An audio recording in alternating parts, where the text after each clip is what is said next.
Hello, this is lesson 12.5, volume of prisms. Please write the title at the top of your page and split your paper into 4 sections like you see on your screen. Pause the video to do so, and when you're ready to continue, press play. Please pause now. Okay, so on the upper left side of your notes, I want you to write what you see on your screen. Now, I use colors throughout these notes, so I used black and red and blue, so feel free to use different colors. It'll help you figure out the different dimensions. Pause the video, and when you're ready to continue, press play. Please pause now. So we're going to talk about volume, and volume is how much space a solid takes up. For example, it's the amount of sand it would take to fill up this prism here. Okay, so it's a 3-dimensional measurement. Now the formula for volume is right here. V equals capital BH. And notice that the B is a capital letter. And there's a reason why. Because in this formula, the B does not stand for just the base. The capital B stands for the base area of the prism. So when you look at this solid here, the rectangular prism, the capital B stands for the area of this rectangle. So many times on these prisms, you're going to have to find the area of that base. That capital B is not just going to be one length. You're going to have to make sure that you're using the area of the rectangle or the area of the triangle or whatever shape the base is. Now the H stands for the height of the prism, and the height of the prism is the distance between the two bases. So right here in red, I've highlighted this length here. That's going to be the height of this prism. Okay, on the upper right side of your notes, we're going to do our first example, and we're going to draw a rectangular prism. So I want you to first draw a rectangle like this. And here it just takes about 3 lines on my paper. Then we're going to draw another rectangle about the same size as this rectangle, but off to the side, overlapping this one. So I drew a second rectangle like this, but the bottom and the left side, I put them as dashed lines because they're going to be on the inside of my prism. And the next part is we're going to connect the vertices with straight line segments. Except on this inside diagonal here, I made it a little bit dashed as well because it's on the inside. So now I have a rectangular prism, and we're going to find the volume. So let's label our length, width, and height of the prism. Now pause the video if you need to get this drawn out and written out before we continue. Okay, so now what we're going to do to find the volume is we want to start with the formula. So we're going to write V equals capital BH. And now we're going to identify what the base area is. The base area is going to be found by finding the area of this rectangle. So I want you to go ahead and highlight that rectangle or color it in with a blue color. Okay, so what we're going to do is we have to find the area of that rectangle. So start with the formula, and I want you to write the formula down. The base area is going to be base times height because in a rectangle we just take the base and the height and multiply it together. So the base is 4.2 and the height is 3. So now here we're going to write 4.2 times 3, and when you multiply these two things together, it's going to be 12.6. So make sure that you write that it equals 12.6. And now we have to find the height. And remember, the height of the prism is how far apart the two bases are from each other. So here we're going to use this length here as the height, and that's 5 centimeters. So in red, I'm going to write H equals 5. Okay, so now that we have the base area and the height, now we can use our formula to find the volume. And the volume tells us to take the base area and multiply it by the height. So here we're going to write V equals 12.6 times 5. And that's going to be 63 centimeters cubed. So anytime you're finding the volume, our units are always cubic units. So we're going to put little cm and this little 3. That's the units that we use for volume. and you box your answer.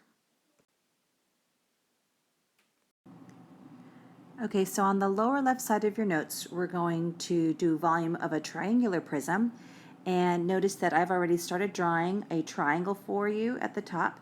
It's a funny looking triangle, kind of slanted. It's a right triangle, and it's scalene. So I want you to try to draw this triangle. Pause the video if you need to do so that you can draw it.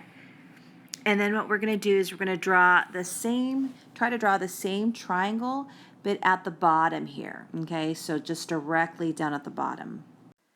So here's my triangle. It's not exactly the same, but it's close. And then the next part that we're going to do is we're going to connect the vertices, okay, of the triangles together. Except on this inside triangle or vertex to this vertex, we're going to make that a dashed line. Okay, so here's our triangular prism. It's not perfect, but it's close enough. And now we're going to label the different lengths. Okay, so now copy this down, pause the video if you need to so that you can make sure you have the right picture before we continue. So we'll start by writing the formula. V equals base area times height. And now we have to find the base area. And so remember that on a triangular prism, the base on a triangular prism is always going to be the two triangles. There's always two bases in a prism. So it's going to be this triangle and this triangle. So this time I'm going to shade the top triangle because I see that two of the sides are labeled for me, but it doesn't matter which triangle you use. So here I used blue for my base area. And remember that in a triangle, it's not just base times height, but it's half times base times height. Okay, so in blue, I'm going to write the base area and the formula. So please include this in your notes so that you see what we're doing, why we have that 1/2, because it's that triangle that we're finding the base area of. And now for the base area, it's not just one number. A lot of kids will try to say, oh, it's 6.2. No, it's half times the base and the height of the triangle. And this right angle here tells you what the base and the height of the triangle are. Because these two lines that make that right angle, that's your base and your height. So it's going to be half times 2 times 6. So then we're going to write all of that out, and that's going to equal 6. And then we have to find the height of the prism, which is the height in between the distance between the two bases.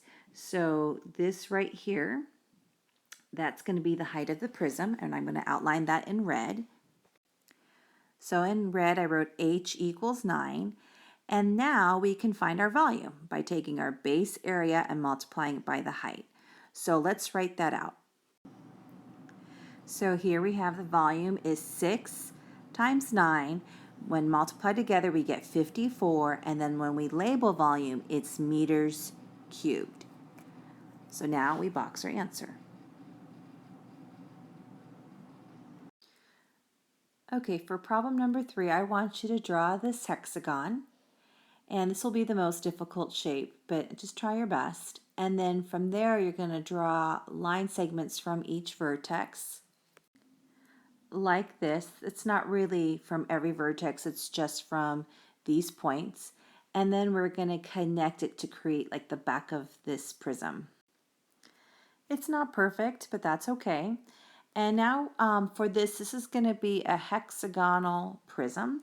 So this here is going to be our hexagon, which is our base, and the back base, which you can't really see, that's also going to be another hexagon. So now go ahead and fill in all the details that you see on your screen. And as you guys are doing this, listen to the secret code word. The secret code word is going to be the American flag. So just write the two words American flag on the side. That'll be your movie clue. Okay, so we're going to find the volume of this prism, and the nice thing about this is you're given the base area. It already is labeled with a capital B, and it's already labeled like an area, inches squared. So we're going to start with our formula. V equals base area times height, and then we're going to fill in the numbers that are given to us. So we have 48 for the base area, and then 11 is the height of our prism. It's this part right here. In fact, I'm going to go ahead and outline that in red. Okay. So now we just multiply these two numbers, and that will be our volume. So we get 528 inches cubed. Remember, we always want to label volume as a cubic measurement. We box our answer. And that's all for your notes. Thank you very much. Bye-bye.